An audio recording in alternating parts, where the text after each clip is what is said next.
¿Qué tal? Mi nombre es Chalo González y estamos en Aventuras en Hi-Fi, una presentación de G-Masters y Sennheiser.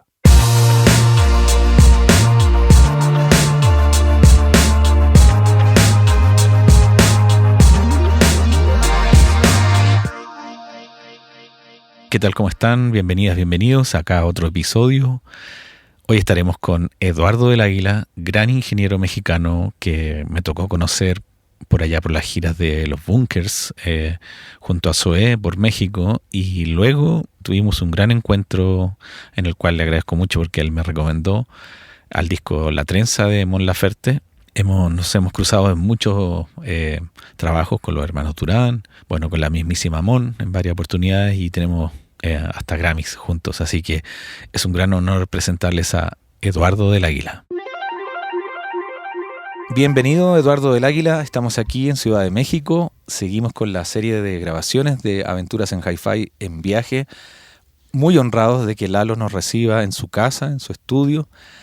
Lalo es un gran ingeniero acá mexicano, ha trabajado con mucha gente, ya lo vamos a saber. Yo tengo el honor de compartir algunos créditos con él. Lo he conocido en diversas ocasiones, en sonido en vivo, en discos, en nominaciones y un largo etcétera. Así que bienvenido, Lalo, y muchas gracias por aceptar la invitación. Feliz de poderlo hacer y de por fin platicar contigo. No hemos platicado nunca, como es que la vida moderna nos hemos podido sentar a platicar realmente. Curiosamente, la vida moderna está en una dimensión, lo hablamos off the record antes de grabar, muy extraña, en la que no nos permite sociabilizar humanamente mucho, claro, sí. mucho. Todo el mundo está apurado, todos nuestros clientes, nuestros productores quieren el bounce rápido, sí.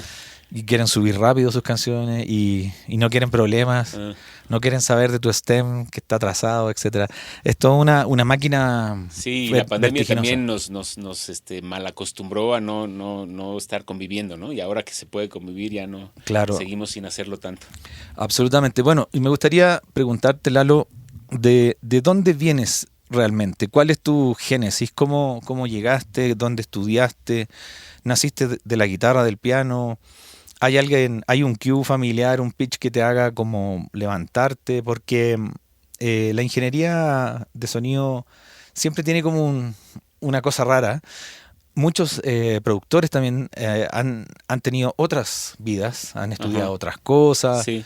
A veces han tenido algunas decisiones medias erráticas y después han devuelto. Más o menos, ¿cómo partiste tú? No, la mía es un poco más, es natural, digamos. Mi familia, yo vengo de una familia de músicos, de música clásica. Mi papá fue pianista de música clásica toda su vida. Se dedicó a eso, tocó en varias orquestas de la ciudad, como pianista principal de las orquestas. También fue organista durante toda su vida, de música para iglesias, o sea, tocaba en las iglesias y al mismo tiempo pianista. Entonces, realmente de ahí vengo. Él, a su vez, no tenía mi abuelo, o sea, el padre de mi papá, era músico, pero era músico por hobby. Él era abogado, pero le encantaba el violín y estudiaba violín de puro gusto. Y ahí fue donde mi papá medio se acercó a la música y después nos lo transmitió a sus 7 hijos. Yo soy el 7º hijo. Wow. Yo soy el 7º. Último. Yo soy el último de 7. Wow.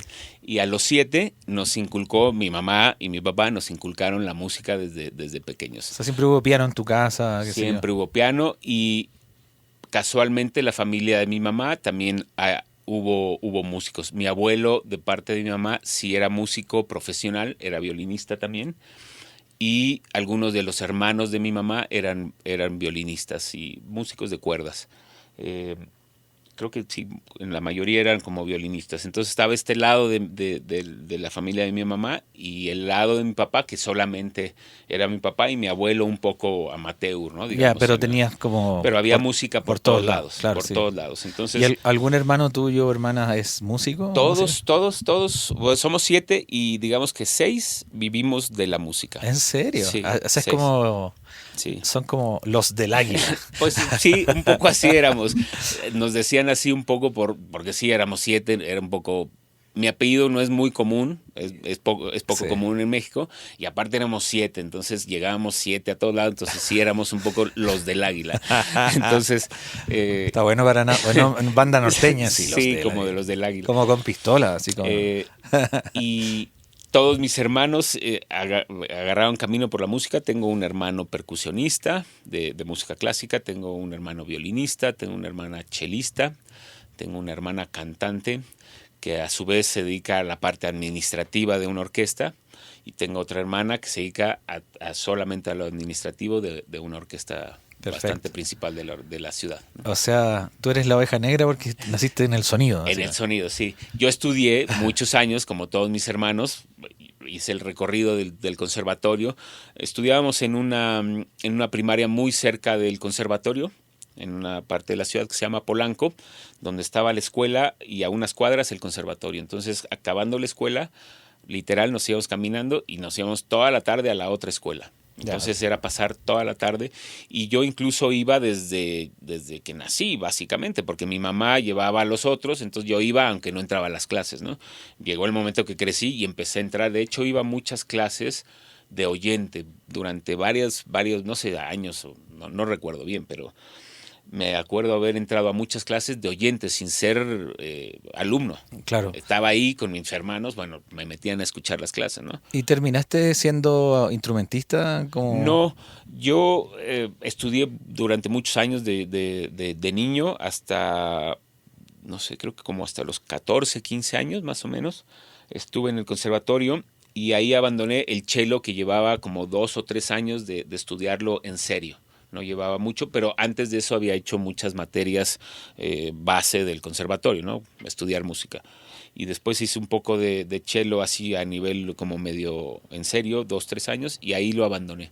Ahí lo abandoné por el fútbol. Ahí quería jugar fútbol. Ah, mira. ¿Y tuviste el logro a nivel futbolístico? No, ninguno. Más que en mi zona donde vivía, que se llama Satélite, es una parte de la ciudad, Satélite. Sí. Era una liga de fútbol de satélite bastante seria, que con partidos, entrenamientos y todo. Y yo tenía unos vecinos muy, muy apasionados del fútbol y muy buenos. Entonces, y a mí me gustaba mucho jugarlo y verlo. Y entonces quise jugarlo medio en serio y me puse a jugarlo con ellos, y lo hice durante unos años medio en forma. Yeah. Después tuve la desgracia que mis vecinos eran un poco bajitos. Ajá. No crecieron mucho y yo me pasé a otra categoría. A otra categoría, y ya nadie en mi casa me pudo medio seguir llevando a los partidos, porque yo me iba con mis vecinos, ¿no? Era como, me incluían. ¿Y quedaste enganchado con el fútbol hasta el día de hoy? Así como. No, el fútbol es algo que lo dejé de seguir, digamos, como a los 20 años más o menos. Me desencantó mucho porque me provocaba mucho, tenía mucha pasión, o sea, de niño me producía, lloraba cuando perdía el equipo que yo quería. Mucha ansiedad. Mucha ansiedad. Y de grande me di cuenta que no tenía mucho caso y que era puro truco. Y que, bueno, me encanta ver fútbol, me encanta ver los mundiales, me encanta ver buenos partidos, pero no soy fanático del fútbol, no sigo ningún equipo ni nada. ¿Y estudiaste música, sonido en México o en Estados Unidos? ¿Cómo lo hiciste? No estudié nada. Ya. Yo, mi historia es así: después de pasar por el fútbol, bueno, seguí la escuela normal, la preparatoria, etcétera, y llegó un momento que yo quería dedicarme a esto, al audio. Pero en México no existía ninguna escuela, como ahora hay bastantes. ¿Cómo te diste cuenta que te querías dedicar al audio? ¿Qué fue lo que te...? Tengo mi hermano mayor un día compuso una canción para su novia. Uh-huh. Y la fue a grabar a un estudio. Y yo me fui, como siempre, colado con mis hermanos, íbamos todos a todos lados. Entonces yo fui al estudio y varios de mis hermanos tocaron en esa canción. Era una canción que había compuesto mi hermano para regalarle a su novia, ¿no? Entonces yo me colé a esa sesión de estudio y realmente me acuerdo muy bien que me llamó mucho la atención. Te flechó el así. Espacio. O sea, como que el espacio, cuando entras a un estudio por primera vez, y eran los 80s, entonces eran esos estudios donde era totalmente... todo seco. Seco. Entonces entrabas y era otra atmósfera. Entonces claro, me acuerdo mucho como que el impacto de estar ahí, decir, wow, y luego que lo grabaran y ver qué hacían. Entonces, a partir de ahí... Claro, es un ambiente bien especial, un estudio. Muy especial, y ver a mis hermanos, y de repente estaba grabado, y después al otro día escuchábamos eso en la casa. teníamos un cassette donde veíamos Magia. lo que fuimos. Yo tenía, no sé, 8 años, 9 años. Claro. Entonces para mí fue así, wow, ¿qué es eso? Y pasaron unos años, me llevé, siempre mis amigos fueron músicos, los amigos del conservatorio, y después empecé a hacer amigos cerca de mi casa que también les gustaba la música, y ahí conocí a una familia de cantautores mexicanos que se apellidan Filio. Ujú.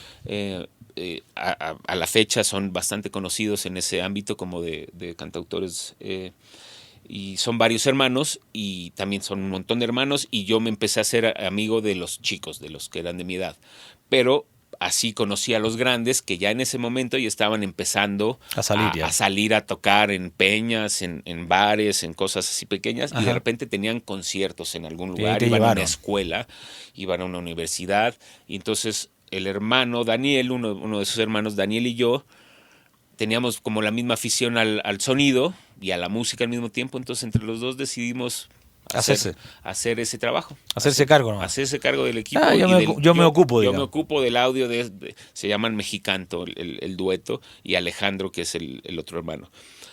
A veces era un concierto de Alejandro, a veces era un concierto de Mexicanto, entonces íbamos con unas bocinas que ellos habían comprado y nosotros lo movíamos y empezamos a aprender a hacer el trabajo realmente. Sí, De la nada. O sea, fue natural. Nunca. Natural, O completamente. sea, llegaste a la música, digamos, estudio, pero el primer desempeño fue en vivo. Sí. ¿Y en qué momento se te revela a ti que tú puedes operar una grabación, por ejemplo? Poco tiempo después, otro de los hermanos de ellos, Gabriel, en ese momento también quería cantar, pero también todos ellos eran hijos de un comediante famoso de los 50, 60 mexicanos. Entonces todos eran medio comediantes también. Entonces tenían como una carrera o de locutores o de comediantes o de músicos. Entonces uno de ellos en ese momento, Gabriel, también quería cantar. Y un día me enteré que iba a ir a un estudio y Daniel, el hermano con el que hacíamos el sonido, y yo nos colamos a la sesión. Y esa fue mi segundo como approach a un estudio de verdad, en serio, y ver qué hacían. Y el tipo se grababa solo, Gabriel, o sea, como que había rentado un estudio donde le habían dejado todo puesto, y entonces él se grababa. Entonces me acuerdo que me impactó mucho verlo grabarse a él solo y ver que igual salió con un cassette y lo pusimos en el auto y dije, wow, Se puede puede ser, ¿cómo? Entonces a partir de ahí, poco tiempo después regresé al estudio y les pedí trabajo. ¿Ah, sí? ¿A qué edad, por ejemplo? Eso debe haber sido a los 18, más o menos. ¿Y en tu familia no tenías como la presión, estudia algo, no sé?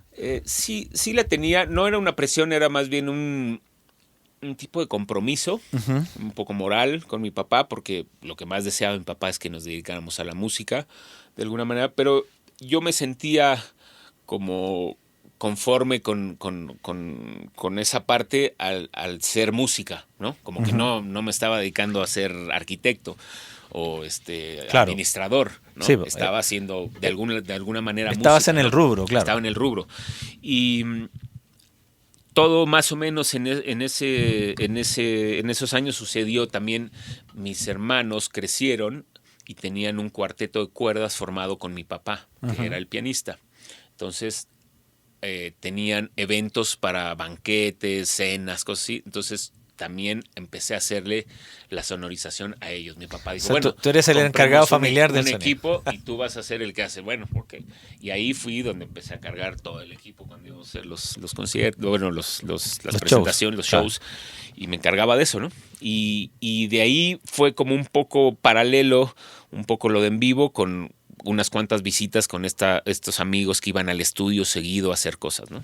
Perfecto. Y en algún momento tiene que haber habido algún cambio donde alguien, ya sea te invita, te contrata como asistente. ¿Entraste a trabajar a un estudio formalmente, así como...? Sí, a este estudio pedí trabajo formalmente, pero bueno, yo era muy chico, no sabía hacer el trabajo, entonces me acuerdo muy bien que era el hermano, o sea, eran dos hermanos que vivían en Satélite y los dos tenían estudios, pero uno a 20 minutos del otro, digamos. Donde grabó mi hermano era un estudio y donde yo fui a pedir era trabajo, el otro hermano. Entonces ese hermano era un estudio mucho más chiquito, mucho más modesto, pero ahí estuve yendo, me acuerdo, varios meses como a aprender. El tipo me ayudó, me dejó hacerlo, ¿no? Como que me dio chance de entrar y estuve yendo algunos meses y después fui al otro estudio que sí me quedaba muy cerca de casa y también empecé a ir unos cuantos días. Y después, en ese entonces, mis hermanos ya empezaban a ir a grabaciones. Ya los contrataban como sesionistas. Como sesionistas de cuerdas. Y alguna vez fueron a lo que eran los estudios de Polygram en Coyoacán. Me imagino estudios grandes. Un estudio muy lindo, grande, Consola. 80 consolas, una MSI lindísima, máquinas de 2 pulgadas, todo súper bien montado, cuartos separados, booths, un estudio en forma. Y de ahí hice lo mismo y fui a pedir trabajo a Polygram y logré entrar en el turno de la tarde, que era todas las tardes y la noche, digamos. Entraba como a las 7 de la noche y ahí lo que se necesitara, ¿no? Ya, ahí estabas Todavía, como runner assistant, así como... Runner assistant. Todavía en ese momento había estudios que tenían trabajo 24 horas. Sí, o sea, tenían claro. turno de la mañana y turno de la noche, ¿no? Eso, paréntesis, para poner contexto, ¿en qué año más o menos está hablando y cuál era el estado de la industria de la música grabada en México? Porque México es un país era un enorme. hit, estaba en el como apogeo. Los 90, ¿cierto? 80, 90. En México, 70s, 80s, 90s fueron los años de la industria gigante. Emanuel, Luis Miguel. Los grandes vendedores de discos de Latinoamérica. Claro, ¿no? Entonces los estudios estaban todos con trabajo. Con mucho trabajo. Y había mucha grabación, muchas sesiones de películas, de cuerdas, claro. ¿cómo se llama? De score de película. Perfecto, ¿no? Claro. Porque se hacía mucho cine también en México y se hacía música para cine, ¿no? Claro. Entonces eran salas muy grandes. Y bueno. Existe, perdona que te interrumpa, Lalo, hay una tradición de ingenieros acá como, o sea, porque uno habla mucho de la música mexicana, pero de los productores mexicanos, pero yo al menos no he escuchado así como, no sé, en Estados Unidos hay como una tradición de los ingenieros. Está el Grammy, qué sé yo, no sé. Sí, acá es raro. Siento que es un gremio bastante descuidado de reconocimiento, porque siempre está como que nunca está claro cómo fue y en México sí hay un par de generaciones atrás de ingenieros muy importantes que fueron realmente los primeros en México, claro, que empezaron a hacer ese trabajo, que aprendieron a hacer ese trabajo e hicieron ese trabajo con grandes discos, que ahora, bueno, podrías escucharlos y decir que no están tan bien algunas cosas, pero de que eran grandes grabaciones para su momento y productores, los hubo muchísimo. Y están un poco, según yo, no tan valorizados. No tan reconocidos, claro. Tan reconocidos como debería de ser. Algunos de estos ingenieros, lo que pasó cuando desaparecieron estos estudios, fueron como los primeros ingenieros que empezaron con el sueño de tener un estudio. Claro. Porque no existía ese formato, ese modelo de negocio no existía. Era el estudio de la casa disquera. O de alguien que tenía mucha lana. Exacto, no sé. O de un artista que triunfó y puso su estudio, pero como que no había el estudio del ingeniero, no existía ese. Y fueron los primeros ingenieros que empezaron a hacer sus estudios, ¿no? Claro, sí, ese es un fenómeno más o menos global. En Chile también las disqueras tenían su estudio y los ingenieros fueron más o menos transparentes hasta los 90. Como que cuando empieza la debacle de la discográfica, que termina aproximadamente en el 2000, 2001 con Napster y toda esa historia, mientras estaban como invisibilizados los ingenieros, el nombre del ingeniero. Sí, como que no existía. Es como que tenía mucho protagonismo el artista, mucho protagonismo la producción o el sello, y era como, el ingeniero era como un tipo... Pues tenías bata. O sea, podría ser tú o otro, porque tenías una bata. No era como, igual. Claro. Eran varios. Y curiosamente pasó muchos años después que en Estados Unidos, que en Inglaterra, que obviamente al fin de los Beatles fue como al fin de los 60 cuando los ingenieros se sacan la bata y se ponen a poner como creatividad, como Alan Parsons, Eddie Kramer, qué sé yo, Al Schmitt en Estados Unidos, y empiezan a ser como protagónicos de las grabaciones. Y acá en Latinoamérica se tardó. Eso se tardó y yo creo que no sucedió del todo, ¿eh? Claro. O sea, como que no, a esta generación no le dio chance de tener ese protagonismo que debieron de haber tenido y que hay hoy. Y que hay hoy de una manera súper fácil. Claro. O sea, hoy un chico hace una canción que le va bien, hace un Instagram y Va. Y se ahorró 22 años de carrera del otro tipo Ya, que... ya vamos a llegar a esa pregunta, porque esa está de cajón. Bueno, Lalo, entonces tú empiezas en los 90 a dedicarte profesionalmente, entras a un estudio grande, Ujú. me imagino como asistente primero, Sí, fuiste actor presencial de muchísimas grabaciones, sí, cuerdas, sí, bronces, sí, sí, sí. cuadros, artísticos, Sí, me folclore, dio tiempo, me dio chance todavía de ver mucho grabación análoga, por ejemplo. claro. Nunca me volví experto en hacerlo, lo acepto totalmente, pero sí llegué a poner cintas muy rápido todos los días, quitar, poner, pero no sabía yo editar en cinta perfectamente. Claro. Podía quitar una, pegar otra, cambiarla de carrete, etcétera, pero no hacer edits así mágicos, no llegué a ese nivel porque no lo usaba tanto. Pero sí me tocó usar cintas, me tocó usar consolas gigantes, parcheos gigantes, cuartos hermosos gigantes con diferentes materiales, Y, pianos claro, gigantes, todo eso. claro, ¿y extrañas mucho esa época? Eh, Tampoco, como no fue una época donde yo trabajara mucho en conciencia de mí, de mi trabajo, sino estaba haciendo un trabajo en equipo, estaba colaborando con los demás, era un asistente, eh, no siento que lo extrañe, porque no no se extraña. trataba de ti realmente. Exacto, no era mi espacio, mi trabajo, sino yo formaba parte de eso y fue increíble. No me dio chance como de añorarlo ahora. Pasé por ahí, sí, supe de qué se trataba, pero nunca estuve en un lugar como que ahora lo añore, ¿no? Claro, Añoro cosas que se hacían, formas de trabajar que te obligaban a ese tipo de lugares. claro, como Eso sí lo añoro y lo las añoro. ceremonias, los tiempos, Todo eso los espacios lo sobre todo. extraño, el espacio, la infraestructura, no técnica, sino como del espacio, ¿no? Como de llegar a un estudio, empezarte a meter al estudio y como toda la sensación de hacer a una grabación, ¿no? O sea, Como es como una de la seriedad Sí, de hacer una grabación que se va a quedar de por vida. claro. Ahora es como que no se toma muy en serio, que es algo que se está Sí. quedando toda la vida, ¿no? Sí, yo creo que a mí, yo soy de esa época, fui ingeniero en esa época, Ujú. llegué a cortar cinta, a manejar sesiones grandes y todo. Y lo que más extraño de la época es la seriedad y la ceremonia solemne de la entrada a un estudio. Como no había WhatsApp, obviamente no existía el internet, etcétera. La gente entraba y era como un retiro real, en el Sí, fondo. sí, sí, Claro, te digo, la sensación ya de la simplemente física de entrar a un lugar así era otra. es una desconexión total con el Entonces, mundo, sí. y de hacer algo en grupo, Claro. una conexión de grupo, y si es un grupo grande, es más impresionante porque se conecta mucha gente Claro. en un solo lugar, ¿no? Eso yo encuentro que, así, guardando todas las proporciones, tiene mucho que ver con la música clásica, como Sí, los ensambles, sí, en los sí, teatros, sí, en las sí. salas de Sí, ensayo. la solemnidad con lo que se lo toman ellos, ¿no? Porque Claro. lo debe tener, yo Y creo. donde el productor dice silencio y Todo todos silencio. hacen silencio. Levantan la manita y todos se callan, ¿no? Exacto, como que es interesante esa escuela porque, o sea, bueno, no soy de los que dice que otro tiempo fue mejor, ni mucho menos, uno se No, tiene no, que ir no, adaptando, pero para nada. interesante que cómo se ha perdido la ceremonia de la grabación. Sí, se ha vuelto otra cosa. Sí. Eh, La tecnología gente cambió. Po. la tecnología hizo cosas buenísimas y algunas cosas malas, que eso, se perdió esa como Claro. seriedad hacia que vas a grabar algo. Obviamente te lo puedes tomar muy en serio, pero ahora estás en tu sala o en tu cama, ¿no? ¿En qué momento crees tú que tu carrera cambió? Así, en el sentido de que tú tomaste una decisión radical de que querías tener una carrera de ingeniero. Porque tuviste que tener algún golpe de suerte, me imagino.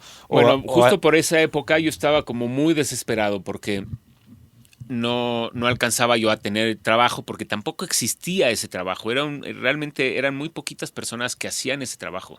O sea, había 3 estudios en la ciudad donde había 3 ingenieros en cada estudio. Entonces, eso significa que había 20 personas que se dedicaban a eso. Entonces, el trabajo no era fácil de tenerlo, ¿no? Entonces, yo tenía, me acuerdo muy bien, como una ansiedad y mucha desesperación de no poder hacer algo que yo tenía muchas ganas. Y no sabías dónde hacerlo. Y como no lo estudié, tenía todavía más ganas, porque cuando uno estudia, bueno, te vas desarrollando, lo vas consumiendo y te vas formando. Yo estaba como muy ansioso de esa formación, porque yo tenía ganas, sabía que lo sabía hacer y lo quería hacer, me gustaba mucho hacer eso.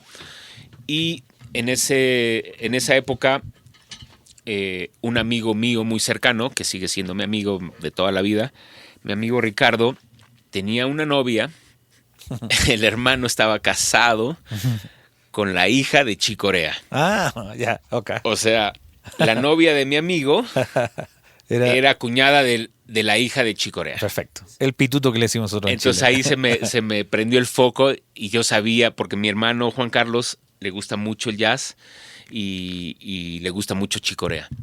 Entonces yo escuchaba muchos discos de Chick Corea y leía los créditos y sabía que tenía un estudio y conocía al ingeniero, etc. Entonces, cuando me entero de esto de mi amigo Ricardo, ahí se me prende el foco y digo, bueno, sería buenísimo poder ir a trabajar al estudio de Chick Corea, ¿no? En Estados Unidos. En Estados Unidos no existía internet, no existía nada, era correo, todo era así básico, análogo. Entonces todo llevaba mucho tiempo, ¿no? Claro. Entonces le platiqué a la novia de mi amigo, ella le platicó a su hermano, el hermano a la esposa al gerente del estudio, y unas semanas después recibí noticia que, que podría intentarlo. No, puedes venir, pero no nos hacemos responsable de nada, no te vamos a dar trabajo, puedes venir y ver qué onda. Wow. Entonces yo ahí tomé la decisión, dije, bueno, me voy a ir a Los Ángeles, hablé con mis papás y me voy a tomar por lo menos un año para irme, para ver qué pasa. Y eso hice. He de haber tenido 19 años, 20, y me fui y me llevó más o menos un mes poder contactar a la gente del estudio para que me abrieran, para que pudiera hablar con el gerente. Estuve un mes ahí y al cabo de un mes logré hacer contacto con el estudio y unos cuantos días después estaba como runner en el estudio.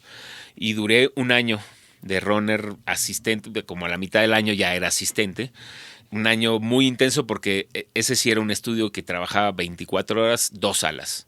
Entonces había trabajo. Me gustaría aclarar algo sobre los runners, porque en Chile, no sé, en México, no existe el concepto de runner en el estudio. Uh-huh. Acá tampoco mucho. En Estados Unidos es muy popular, hasta el día de hoy. Sí. Y el runner es como una especie de técnico roadie, pero que no es literal del sonido, sino que limpia, compra, ordena, va a buscar las comidas de cada uno, le cambia el carro de estacionamiento al que está cantando. Todo eso hacía yo. Yo, por ejemplo, en las mañanas, lo primero que tenía que hacer antes de llegar al estudio, tenía que pasar al súper, a un lado del estudio, y compraba todo lo que iba a ver. Era un estudio todavía que funcionaba así. Canastas de frutas por todo el estudio y de dulces, de golosinas, había repartidos por todo el estudio. Entonces tenía que llenar esas canastas. Claro, ¿no? O sea, es como el runner en los estudios grandes es como el que hace todo, básicamente. Sí. Y que le prepara a los ingenieros e incluso a los otros asistentes el estado de... Tienes que tener conocimientos de ingeniero, de asistente, claro, de técnico. Porque manipulas micrófono, qué sé yo, todo. Y tienes que hacerlo muy bien porque aparte es la parte sucia que el ingeniero no quiere hacer, no sucia literal, sino enrollar cables, pero los tienes que enrollar bien. Yo recuerdo muy bien que donde me enseñaron a enrollar cables fue en ese estudio. Claro. Porque yo no sabía enrollar, yo pensaba que se enrollaba normal y ya el tipo me dijo, no, espera, claro. Es así. Sí. Vas a enrollar 40 cables todos los días, tienes que hacerlo así, porque si no, no va, y los vas a tener que desenrollar 40 veces, entonces lo tienes que hacer así. Entonces, esa fue tu universidad, básicamente. Pues sí, fue un año intenso, y como yo no tenía otra cosa que hacer, me la vivía en el estudio y estaba ahí a las 8 de la mañana y me iba a las 4 de la mañana, dormía unas horas y regresaba. ¿Y te remuneraron o fue así ad honorem? Nunca tuve un solo sueldo y era un poco extraño porque Chick Corea era cienciólogo. Ajá.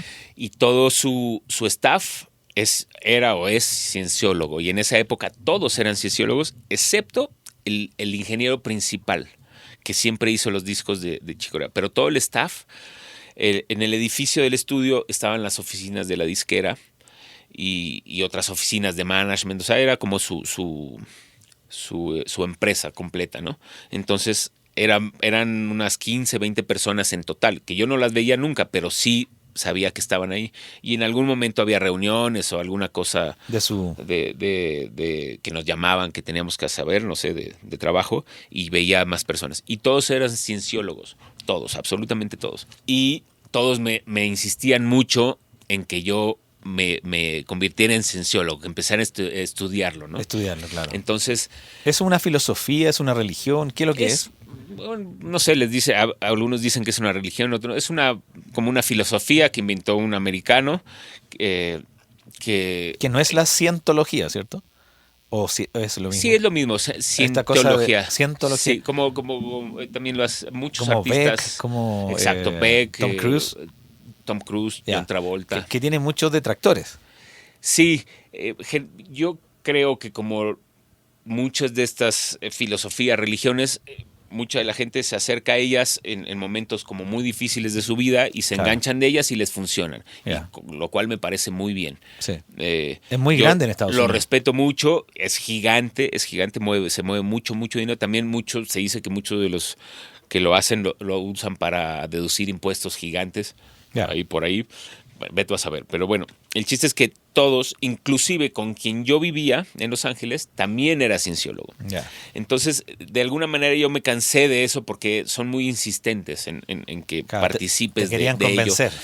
Y inclusive se les hacía muy raro que yo no, o sea, que estuviera yo ahí trabajando sin ser parte de la otra comunidad. Digamos, ¿no? Son como un gueto. Un poco sí. Claro. Y entonces yo sentía como un poco esa presión de que me insistían demasiado, ¿no? De que me insistían demasiado. Pero en algún momento ya transcurrido como un año, ya empezaba como a conocer a más gente, algunos latinos que llevaban algún tiempo en Los Ángeles. Juan Gabriel en esa época tenía un estudio en Los Ángeles, que había unos mexicanos ingenieros que lo manejaban, que habían estado acá en la ciudad. Algo así, no me acuerdo muy bien. Te acercaste un poco a la comunidad Un mexicana. poquito, pero muy, muy poquito. Entonces tuve un poco de horizonte y darme cuenta cómo estaba. Y la verdad es que en ese momento estaba todavía muy duro para ellos. Todavía no había un boom latino en ese momento. Claro. Para nada. O sea, todo estaba como medio empezando. Entonces no es que los latinos estuvieran en boga para nada. Entonces yo el horizonte que veía era como de mucho esfuerzo y de mucho trabajo para permanecer ahí. Entonces yo pensé, bueno, ese esfuerzo lo hago acá o lo hago allá. Allá es acá, digamos, acá en México. ¿Dónde tengo que hacer ese esfuerzo para realmente dedicarme ya a esto? Que ya sé que quiero dedicarme a esto, me gusta, sé que soy bueno, lo puedo hacer.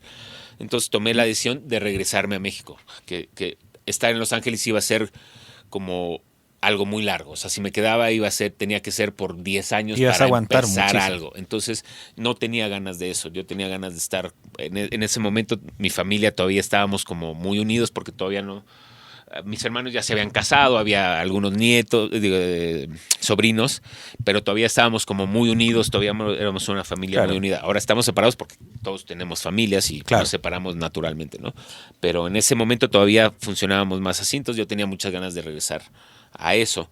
Echabas de menos. Y hacer el esfuerzo lo quería hacer acá. Entonces, bueno, tomé la decisión, regresé a México, mis hermanos ya trabajaban más, estaban mucho más conectados con los ambientes de grabación, que todavía había mucho en ese momento, y así fue como conocí a una cantante mexicana que se llama Cecilia Toussaint, que es una cantante de rock, que en los 80s, y tiene una carrera hasta la fecha, sigue haciendo discos, pero tuvo una carrera que empezó en los 80s como de rock urbano, que hubo un boom en los 80s, 90s en México muy fuerte, que ese boom se convirtió en lo que fue después rock en español. Entonces ella como que entró al principio del rock en español, pero ya venía de hacer bastante trabajo como con el Tri, con todo ese tipo de bandas. Perfecto.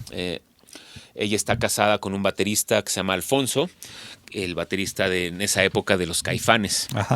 Entonces ellos eran de los primeros músicos que ponían un estudio en su casa, ¿no? Y del linaje rockero, por así decirlo. Exacto, y del rock, ¿no? Como que de los primeros rockeros que les empezaba a ir bien, o sea, que empezaban a ganar dinero y les empezaba a ir bien y empezaban a poner estudios.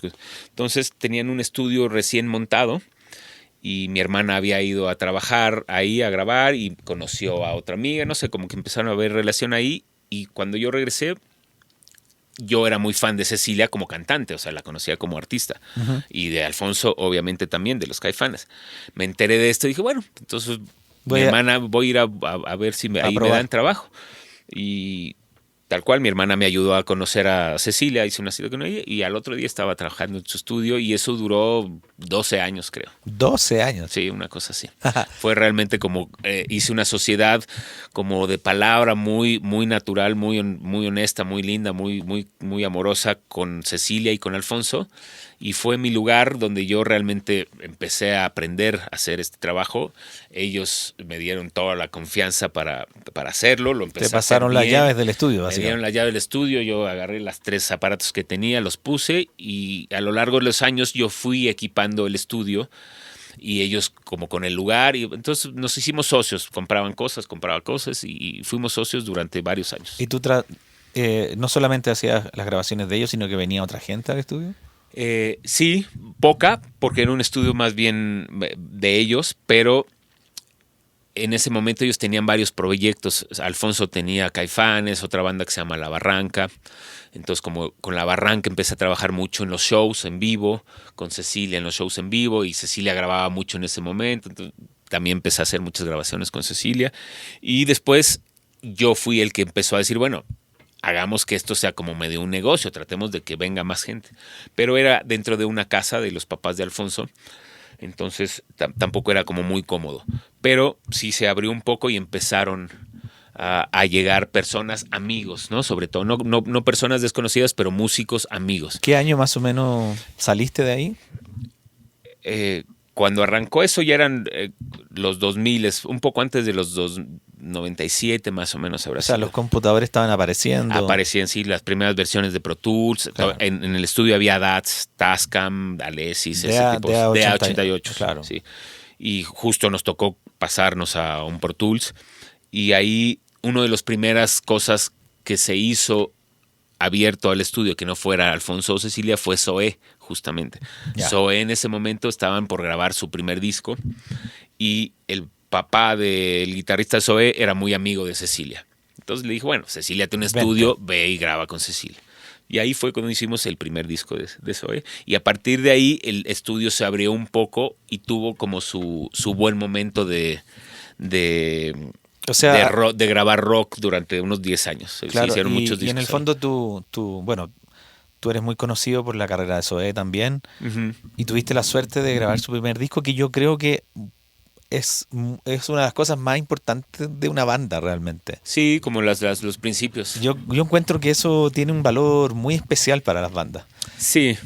Y se generan como un lazo con el ingeniero eterno. O sea, tú hasta el día de hoy trabajas con... Sí, hasta el día de hoy sigo siendo ingeniero de ellos. No en los discos, porque bueno, ellos han crecido de una forma que se entiende totalmente. Obvio, claro. Y buscan siempre hacerlo con alguien que lo haga mucho mejor siempre, ¿no? O opciones diferentes. O diferentes, y eso se entiende totalmente, ¿no? Dejé de hacer discos con ellos hace mucho, hice un par de discos al principio de su carrera, después volví a hacer un DVD ahí hace unos años, el Unplugged, etcétera, pero digamos, ellos en la parte del estudio tienen su estudio, hicieron un estudio muy grande, muy lindo, Panorama, y ya tienen como todo un staff de parte del estudio. Entonces yo sigo trabajando con ellos mucho en la parte de en vivo desde ese entonces. Claro, pero como decimos allá en Chile, o sea, el golazo inicial del primer disco es algo que es como igual muy especial. Y el segundo también es muy importante en ellos porque fue el segundo ya fue con disquera y fue una historia ahí, no la recuerdo muy bien y no quiero decir algo que no sea, pero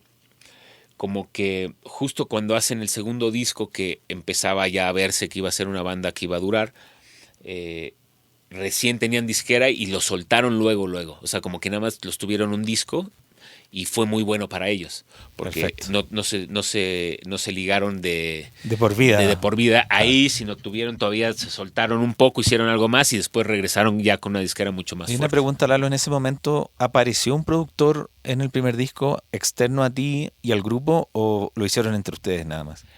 Lo grabamos entre nosotros y el productor que ha trabajado toda la vida con Zoé, Phil, que ahora en los últimos discos no ha trabajado con ellos, pero trabajó muchos años, apareció desde ese primer disco, pero como mixer.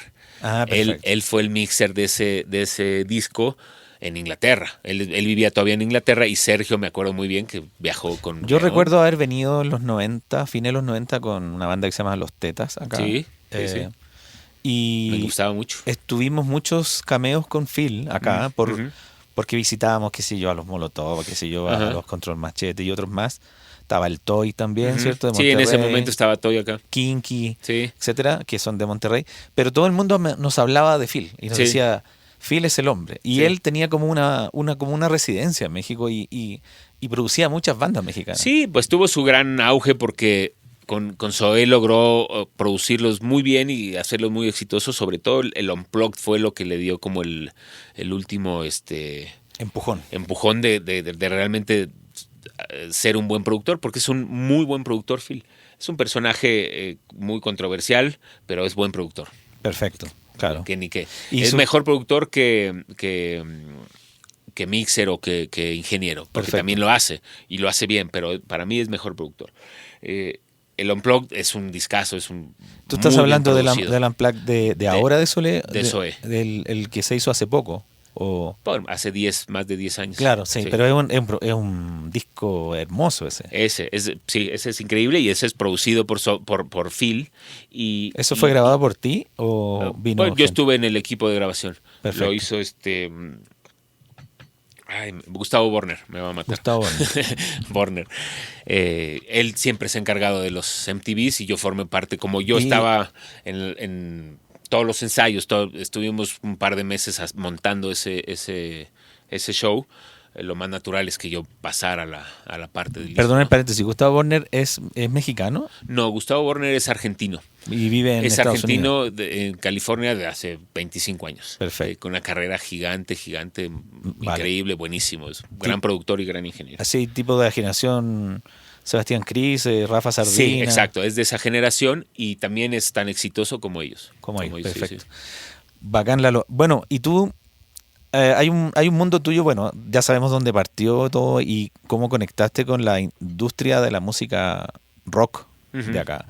¿Qué otras bandas te tocó tocar o colaborar? Bueno, trabajé mucho donde me quedé en la historia era con esta banda que te digo, La Barranca, que era como la banda alterna de Alfonso. Y fue tomada como una banda de culto porque tenía músicos, unos personajes como súper importantes del rock juntos en una banda, y entonces hacían buena música, siguen haciendo buena música. Es una banda que se ha transformado mucho y ahora ha pasado por muchos músicos. El principal, digamos, que es José Manuel, el guitarrista, es el líder y el que hace las canciones y todo, pero en ese momento era una banda que eran básicamente los Caifanes, pero sin Saúl. Ah, perfecto. Entonces a la gente le gustaba mucho eso, era como la banda alterna de los Caifanes sin Saúl. Había un montón de rumores ahí, las peleas de Saúl con Markovich por lo de los Caifanes. O sea, había mucho movimiento en esas bandas, entonces llamaban mucho la atención. Y José Manuel, Alfonso y Federico, que eran la banda, estaban haciendo muy buena música en ese momento. Entonces hicieron varios discos y yo pude trabajar con ellos en varios discos de La Barranca. Ah, mira, bueno. Los hicimos ahí, con muy poca infraestructura. Para mí tienen mucho valor porque son discos que se hicieron como podíamos y como pudimos, los hicimos, vamos. Claro. Pero musicalmente tienen mucho. Y creo que funcionaron mucho para el despegue de mucha otra música en el país, ¿no? Claro, y también, no sé, tú, aquí me puedo equivocar, pero me imagino que tú eres como un cierto protagonista del sonido de la independencia del siglo XXI de la música mexicana, porque... Un poco sí. No sé, hasta ese entonces los disqueras como que dominaban todo, sí, qué sé yo. Exacto. A mí me tocó como esta parte del independentismo de las bandas, de los artistas, como ayudarles a contribuir con toda esa manera independiente. Yo lo sigo haciendo.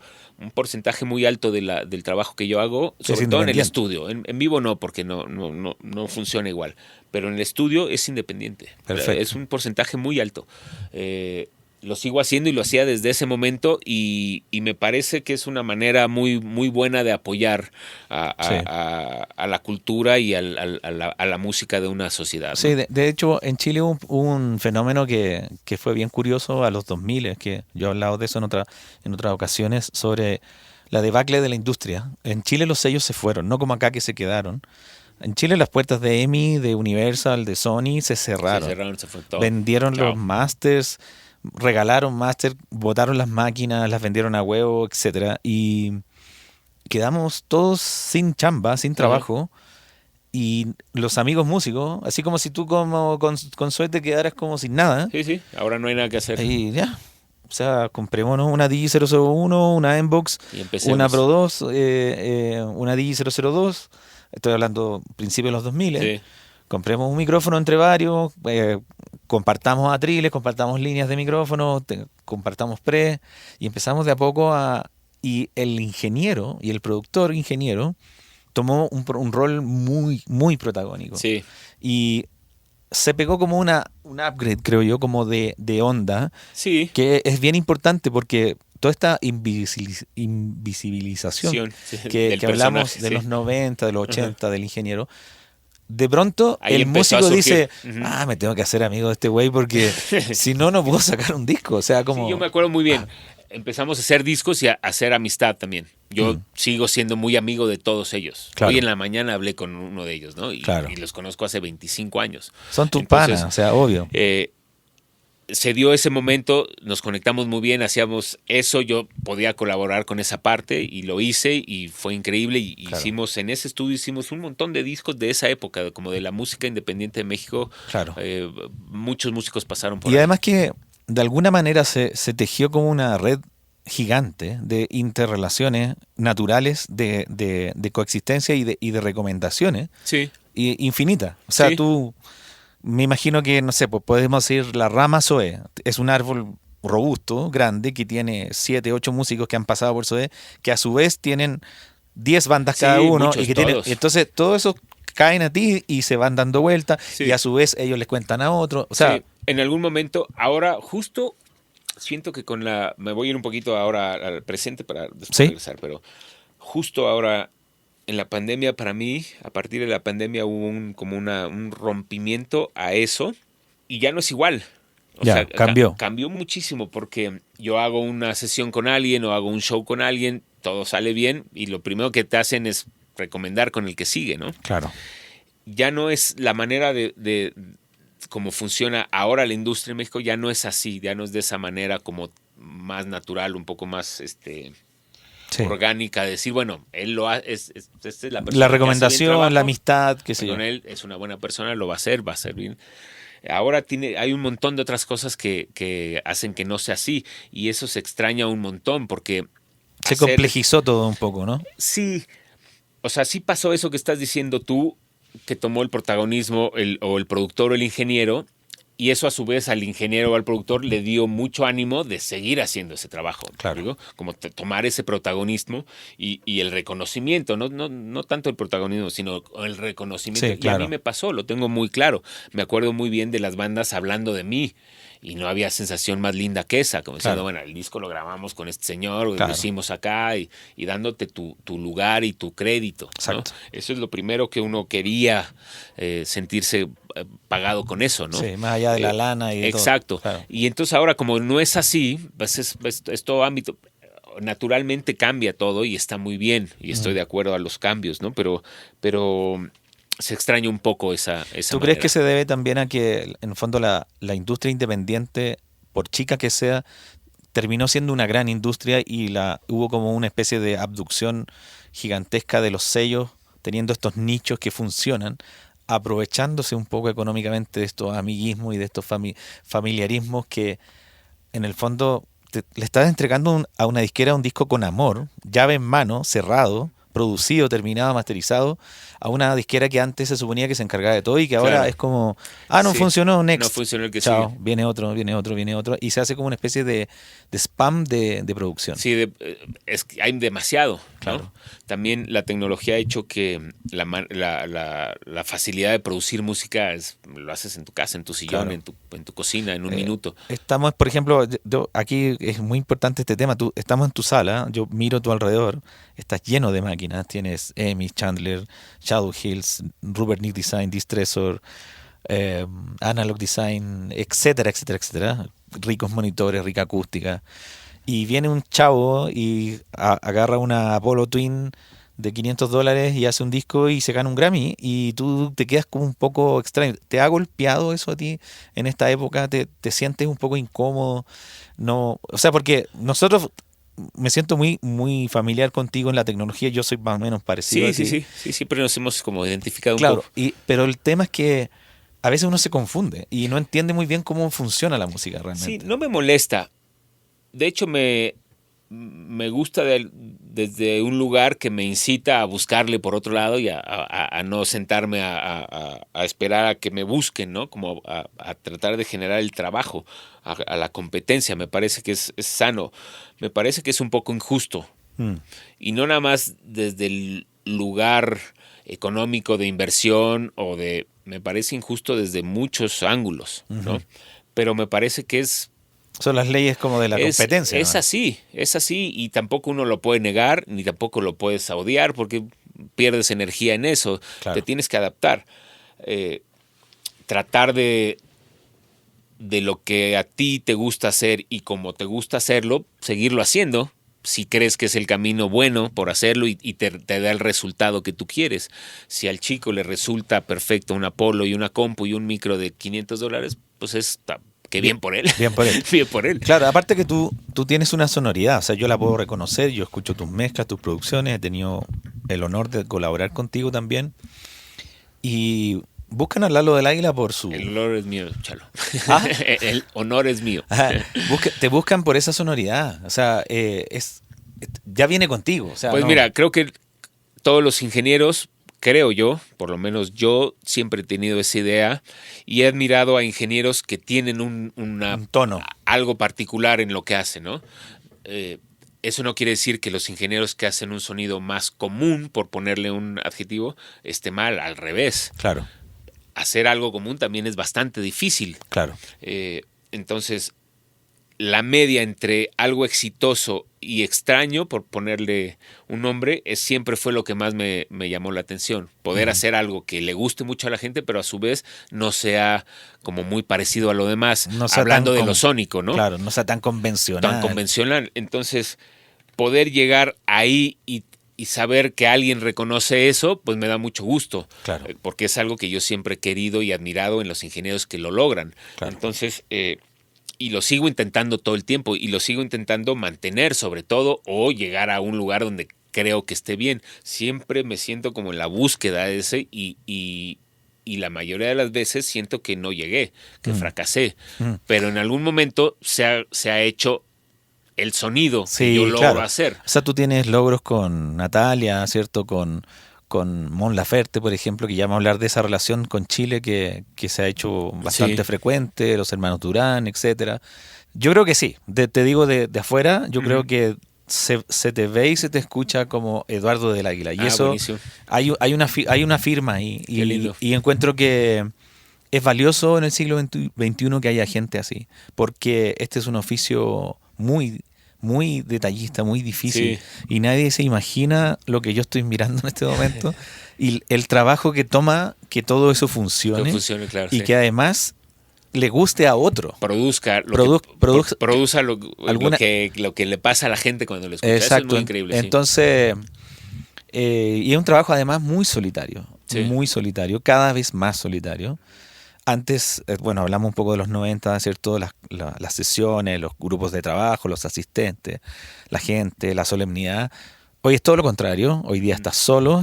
Al otro lado de tu teléfono hay un WeTransfer, un Dropbox, un mail, un FaceTime, un Zoom. Y estás tú y nadie sabe muy bien lo que tú estás haciendo. Pero ni con qué. Y ni con qué, ni en dónde, ni les importa. Ni les importa y de repente no les gusta. Y tú dices, cabrón, está difícil cambiarlo. Estoy haciendo compresión paralela, estoy mandando a mi Chandler, estoy volviendo a no sé dónde. Esa lucha es diaria en el fondo. Sí. O sea, es entretenido, no lo digo como lucha en el fondo. De eso se trata este trabajo. De eso se trata, claro. Y tienes que aprender. Una de las reglas principales de Mixer y de cualquiera que tiene que entregarle el trabajo a alguien más, que es el trabajo del otro, que no es el tuyo, sino es la obra de alguien más. Tú estás interviniendo la obra de alguien más. Entonces tienes que saber que de antemano tienes que cumplir lo que él quiere. Claro. Porque él es el dueño intelectual de la obra. Entonces, y tiene todo el derecho de decidir cómo quiere que suceda. Y no te lo tienes que tomar nunca personal en las cosas buenas ni en las malas. Claro. ¿no? Como bueno, no le gustó. Vamos de otra manera. Chao. Bueno, ok, qué bueno que no te gustó. Bueno, vamos a ver qué podemos hacer. Claro, hay que tener un temperamento bastante como fuerte, pero dócil a la vez. Es como una especie de tienes que tener una personalidad bien especial para manejar ese... Sí, pero a su vez también un poco con el sello que he logrado hacer un poco del sonido, hay un pequeño filtro ya en la gente que me busca. Claro. Como que ya va filtrado un poco que tiene que ser por ahí. Entonces, como que de principio ya llevo yo un porcentaje medio ganado ahí. Claro, en el tono que es de... Que ya saben que yo voy a ir por ahí. Claro, entonces, o sea, ya te están buscando por tu sonido. Exacto, un poco por ahí. Entonces, como que de principio ya no está tan difícil complacer tanto, ¿no? Bueno, eso pasa cuando tú consolidas tu carrera. Yo estoy aquí viendo 2, 3, son 6 estatuillas ya, ¿cierto? Uh-huh. De Grammys. La gente ya sabe más o menos a qué va a ir con el halo del águila. Claro. Y qué feedback va a tener, o sea, qué sonoridad va a tener de vuelta y cuánta vuelta tiene de cambios esa vuelta. Claro, sí. Porque los productores serios, digamos, los clientes serios, entienden de lo que estamos hablando y saben que no es llegar y mandar de nuevo al distressor o sea, la mezcla no va a cambiar del cielo a la tierra. O sea, no la vas a poder hacer de nuevo. Son muchas cosas psicológicas, técnicas. Y en ese sentido, la pregunta, ¿tú recibes mucha gente acá? ¿Te dirigen mucho? O en el fondo tú, me imagino, tú presentas tu propuesta y haces unos pequeños cambios. ¿Tienes un statement escrito? ¿Cómo te comunicas con los clientes? Porque esa para mí es una súper buena pregunta. Porque es buena pregunta, todos los días escribo como una línea nueva en el statement. Como, mira, te voy a hacer esto, pero esto.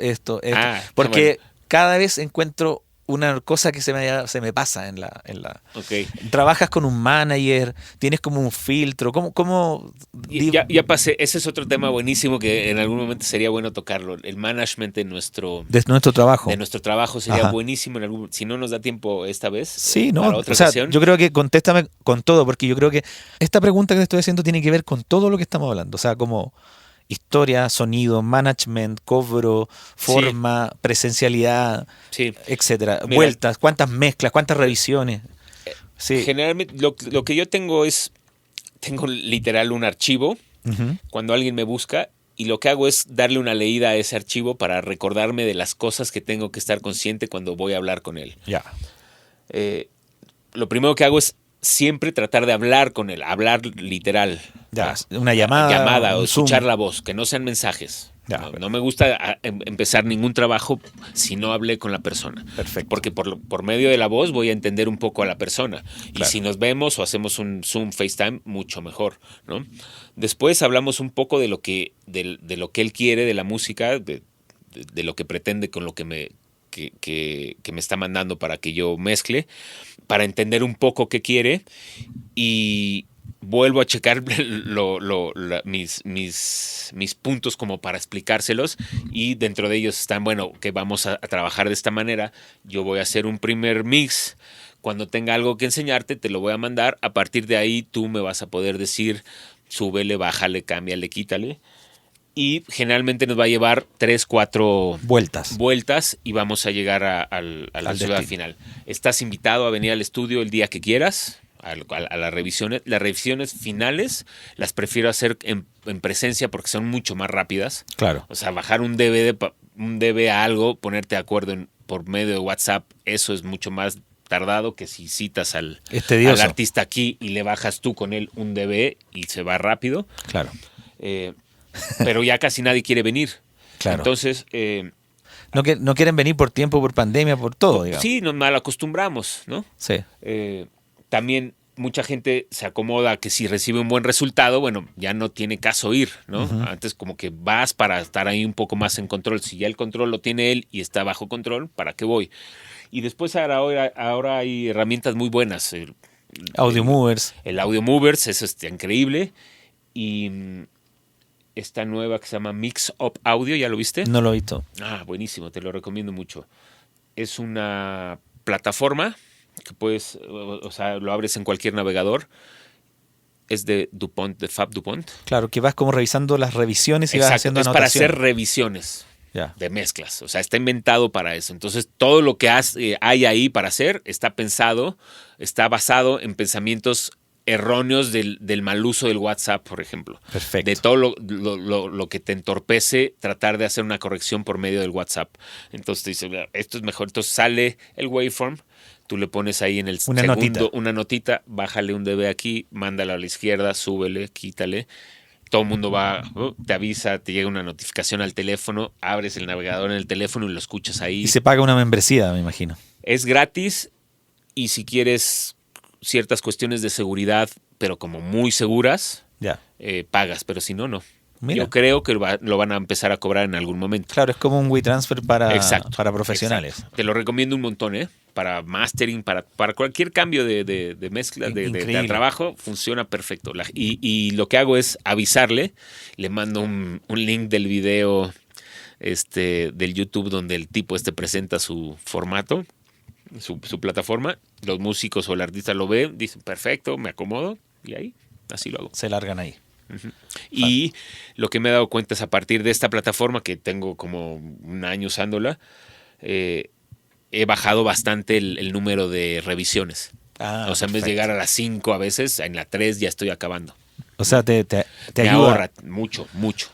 Está bien hecho. Y coméntame sobre el manejo, porque uno nace para ser ingeniero, para estar en la creatividad y estar como en el mood de mezclar y la sonoridad, pero el siglo XXI te haces cargo de todo. Sí, esa parte está difícil. Del dinero, del adelanto, del descuento, del plazo. De la negociación. Sí. Y a veces hay disqueras que son más complicadas, que pagan a 90 días. Y todo ese... Todo eso que estás diciendo lo padezco, lo vivo. Tú has pasado por todo, me imagino. Lo he tratado de ajustar, de acomodar a mi modelo de negocio. Incluso he tenido un manager durante 2 o 3 años queriendo un poco innovar en México con esa figura, y desgraciadamente no me resultó tanto. Porque siento yo que la industria no registra a este personaje. En la industria latinoamericana este personaje no existe. No lo toman en serio. Claro, entonces lo que me pasaba era como que los clientes que me buscaban, cuando yo les decía, aunque fuese mi amigo de toda la vida con el que hago discos, no quería hablar con esa persona. Está todo bien, pero todo bien, pero pregúntale a ella, porque yo no sé el calendario. Se les hace raro, digamos. Se les hace raro. A una AR se le hacía raro, y a mi amigo también se le hacía raro. Claro. Y se le hacía raro a mi amigo negociar. Entonces yo le tenía que decir, bueno, no, déjame, yo negocio esto con mi amigo, pero tú con el AR sí negocialo. Claro. Entonces... Es muy confuso. Es confuso, y tiene que haber trabajo para poder sostener a más miembros en el staff. Entonces, cuando el trabajo no fluye, no hay flujo de trabajo, es difícil que este personaje quiera seguir haciendo ese trabajo que no ve el fruto todavía, que en algún momento va a llegar, porque en realidad es como un management de artista, que en algún momento puede todo funcionar muy bien y de un día para otro puedes estar cobrando el doble, porque entonces, así es este negocio. En algún punto puede pasar eso en tu carrera, ¿no? Como productor o como mixer. Un día estás cobrando algo y al otro día haces algo muy bien. Y ¿esas dinámicas a ti te provocan cierto tedio? Sí, me desconcentran mucho de mi trabajo. Claro. Como que le tienes que asignar un slot especial a eso. Sí, yo le llamo hacer oficina, literal. Y lo hago cuando no quiero hacer otra cosa o cuando no estoy como de humor para mezclar, o cuando ya me cansé de mezclar y tengo que tomarme en vez de descansar, hago oficina, lo cual no está bien, porque te pones más nervioso, porque tienes que ver lo de un contrato que no te llegó, que te van a pagar a 90 días, o sea, todo lo que me acabas de decir, todo, absolutamente todo. Eso pasa todo el rato. Todo el tiempo me desconcentra de mi mundo, de estar mezclando. Y tú aparte trabajas sin asistente, conectas tú todo. Sí, es complicado, lo tengo que aceptar al 100%. Yo también estoy tratando de tener un colaborador y me ha funcionado, pero toda la parte como gestión ejecutiva no la puedo soltar aún. No me resulta. La administrativa de papeleo, bueno, pues sí. Claro, pero me refiero como con la conexión con el cliente, porque el cliente quiere hablar contigo, no hay caso. Sí. No, es que Lalo, tú eres mi... No, Lalo, tú... Es que en realidad yo creo que el personaje tiene que ser un personaje que salga a conseguir el trabajo y que el trabajo los cierre Él mismo. el ingeniero, o sea, el manejado, no el manager. Claro. ¿No? Como que el manager abra la puerta a la negociación, Ajá. ponga sus condiciones un poco y tal vez haga la negociación y tú ya nada más cierres el negocio. Claro. Como que creo que es la fórmula que podría, pero aún así lo veo muy difícil, la gente no se acostumbra. Claro. Lo he hablado mucho, lo he hablado con ¿Cómo es en Estados Unidos, por ejemplo? ¿Hay management de...? Hay muchos, hay unos muy serios, inclusive yo he intentado pertenecer a esos managements y no lo logro. He escrito a varios y todos me contestan bien y todo, pero a nadie le interesa. Por ejemplo, hay uno que se llama Sound Better, creo, o algo así, que es como una plataforma de... Esa es otra plataforma. Esa es una plataforma que funciona, que está abierta para la gente y la gente busca gente. A mí me han llegado trabajos de Sound Better. A mí también, muy pocos. Pero me han llegado, sí. Pocos también. Pocos, pero por ejemplo sé que a Andrés Mayo en Argentina es parte muy grande ya de su trabajo. O sea, es un porcentaje alto de Sound Better. Claro. De masterización. Sí, ¿no? yo soy cercano a Andrés Mayo y me consta que yo creo que él es uno de los pioneros en Sudamérica como de organizar el mastering o el mix de una manera empresarial. Sí, como totalmente. No, totalmente. Gestión, tú vas a su estudio y hay yo todavía no tengo el gusto de conocerlo. Hay como una oficina. Se le siente la seriedad en el negocio. Claro. La parte del negocio. A mí me encantaría transitar a eso, pero honestamente los presupuestos que manejamos en las cosas que yo hago. Sí, pero bueno. No hay como espacio para esa fuga, digamos. Sí, es lo que te estoy diciendo justo ahora. Como, ok, yo quiero a ese personaje, lo necesito, pero no da para esto. Como todavía no lo acepta la misma industria. Quizás es cosa de tiempo. Puede ser que llegue. Yo le decía a mi ex manager, le decía justo eso. Hagamos una oficina, no conmigo. Con varios. Somos 10. Claro. Y los 10 somos amigos. Claro, lo necesitan todos. Y todos lo necesitamos. Nada más que, bueno, también al ser el único con los mismos es difícil. O sea, tendría que haber 3, 4 oficinas. Yo creo que podría suceder porque con los artistas independientes ha pasado eso. Hay pequeñas oficinas con 2 o 3 artistas independientes en desarrollo. Entonces yo creo que puede haber en el mundo de los productores se está dando ahora como... Sí. Oficinas de management de productores en Estados Unidos y Europa ha existido desde hace décadas. Claro, ahora en Latinoamérica hay varias, en Chile hay una también. Pablo Stipicic, que es nuestro amigo en común, también se acaba de subir a un management hace unos 6 meses, iberoamericano. ¿Cómo se llama? No recuerdo el momento, después te voy a dar el dato. Y lo bueno es que lo conectaron con gente en Colombia, en México. De hecho, se viene a México hace unas temporadas. Me dijo que va a estar acá. Y has conocido gente que no tendría cómo conocerla. Es que es así. O sea, yo estoy seguro que las redes sociales funcionan y funcionan mucho y te acortan mucho el tiempo. Te conectan. Te conectan muy rápido. O sea, el tiempo se gana mucho tiempo.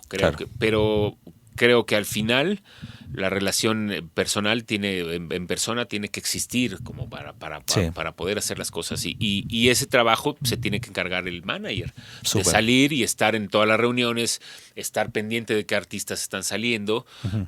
Como los managers de artistas, pensar, pues si yo junto a este personaje con este otro personaje, va a estar bueno, y llamamos a este productor, o sea, alguien que se imagine las cosas que se imaginan los managers de artistas, pero con los técnicos. Con los técnicos. Yo junto a este personaje con este personaje claro. y hacemos... Quizá en el mundo del sonido en vivo, por ejemplo, yo en Chile soy más o menos conocido por el sonido en vivo, y yo hago, sin querer, management de ingenieros. Porque tú no puedes si mandas a alguien. Claro, y tengo un roster de colegas. Sí. Me imagino que tú también. No me pasa tanto porque no me llaman de muchos lugares. Como que yo estoy con alguien todo el tiempo. Varios ingenieros me han dicho, Chalo, o sea, organízate algo porque no puede ser que no... Alguien se tiene que... Pero nosotros decimos en Chile, me da un poco de lata, como que me da pereza, digamos. Sí. Porque... es tan diverso todo y es tan raro el tema de las relaciones humanas entre los artistas y los técnicos. Uh-huh. Puedes tener al mejor técnico del mundo y no coincide con la cantante o con el cantante. Hay como una cosa que es natural y es humana. También hay otra cosa, creo yo, que es importante, la cual entorpece, hablando del mundo de en vivo, que también hago mucho, es lo fuera de la ley que está todo ese mundo en la cuestión técnica. Claro, lo fuera de la ley. Entonces no puedes... Mucha plata negra. Sí, muy difícil. nadie tiene contratos, bueno, no sé en Chile, pero acá en México funciona de palabra, Todo de literal. palabra. Todo es de palabra. ¿Cuándo nos vamos? ¿Cuándo regresamos? ¿Cuánto me vas a pagar? Listo. Es así, es medio ridículo que exista, que funcione así, uno de los lugares donde más funciona ese negocio. Claro. Del mundo. Es que yo creo que a todos los involucrados les conviene esa piratería, digamos. Claro, de alguna no han hecho nada porque les conviene. En el momento que se tenga que poner en regla, ya no le va a convenir a muchos. En Chile ya se está empezando a discutir porque justo estamos en un quiebre.